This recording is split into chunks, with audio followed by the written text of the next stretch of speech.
তিন দফা দাবিতে সপ্তম দিনের আন্দোলনে বেসরকারি প্রতিষ্ঠানের এমপিওভুক্ত শিক্ষক কর্মচারীরা আন্দোলনের অংশ হিসেবে দুপুরে কালো পতাকা মিছিল করেন তারা। মিছিলটি কেন্দ্রীয় শহীদ মিনার থেকে শুরু করে শিক্ষা ভবন হয়ে কদম ফোয়ারায় গিয়ে সংক্ষিপ্ত সমাবেশ অনুষ্ঠিত হয়।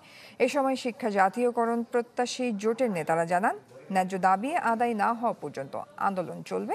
মূল বেতনের 20% বাড়ি ভাড়া, 1500 টাকা মেডিকেল ভাতা ও কর্মচারীদের উৎসব ভাতা 75% করার দাবি জানান তারা। এছাড়া শিক্ষক উপদেষ্টার পদত্যাগের কথাও তুলে ধরেন শিক্ষকরা। শিক্ষকদের সাথে ফাজলামি করবেন আর আমরা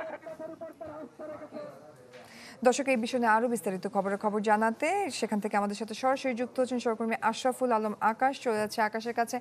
আকাশ, আপনার পিছনে আমরা একটা মিছিল দেখতে পাচ্ছি, জানাবেন সবশেষ কি খবর আছে আপনার কাছে?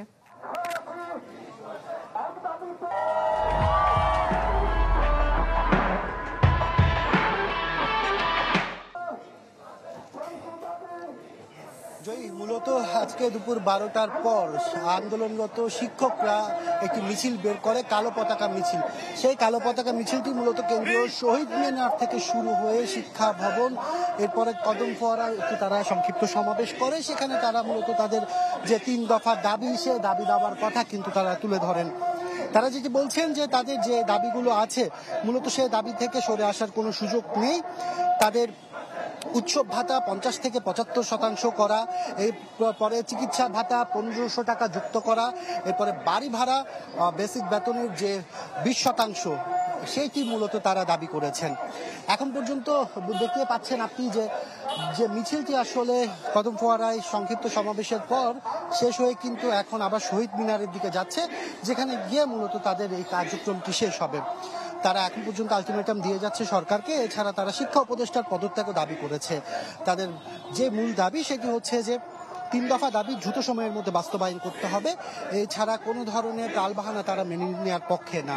এর আগে আমরা দেখেছিলাম গত রোববার কিন্তু তারা প্রেস ক্লাবের সামনে জড়ো হয়ে আন্দোলনটি শুরু করেছিলেন। তখন কিন্তু পুলিশের বাধার মুখে তাদেরকে টিয়ারশেল নিক্ষেপ করা হয় এবং তাদের সাথে একটি সংঘর্ষপূর্ণ পরিস্থিতি তৈরি হয়। সেই পরিস্থিতির পর থেকে তাদের একটি অংশ মূলত কেন্দ্রীয় শহীদ মিনারে এখন পর্যন্ত অনশনরত অবস্থায় আছে। আর এর বাইরে তারা তাদের যে বিক্ষোভ সমাবেশ সেগুলো কিন্তু করে যাচ্ছে। বলা যায় এখন যে মিছিলটি যাচ্ছে সেটি মূলত কেন্দ্রীয় শহীদ মিনারে গিয়ে শেষ হবে। সেখানে তারা তাদের পরবর্তী যে কর্মসূচি সেটি ঘোষণা করবেন। এছাড়া বিক্ষোভ সমাবেশে তাদের যে নেতৃবৃন্দ তারা বক্তব্য রেখেছেন, কয়েকটি রাজনৈতিক দলের নেতারাও কিন্তু তাদের যে দাবি সেই দাবিগুলো তুলে ধরেছেন এবং শিক্ষকদের যে আন্দোলন, এমপিওভুক্ত শিক্ষক কর্মচারীদের, সেখানে কিন্তু তারা একাত্মতা প্রকাশ করেছেন।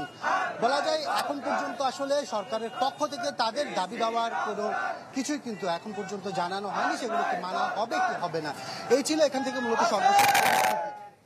আকাশ, ধন্যবাদ আপনাকে। দর্শক, 3 দফা দাবিতে সপ্তম দিনের আন্দোলন চলছে বেসরকারি প্রতিষ্ঠানের এমপিওভুক্ত শিক্ষক কর্মচারীদের। সেই বিষয় নিয়ে বিস্তারিত খবরাখবর জানছিলাম।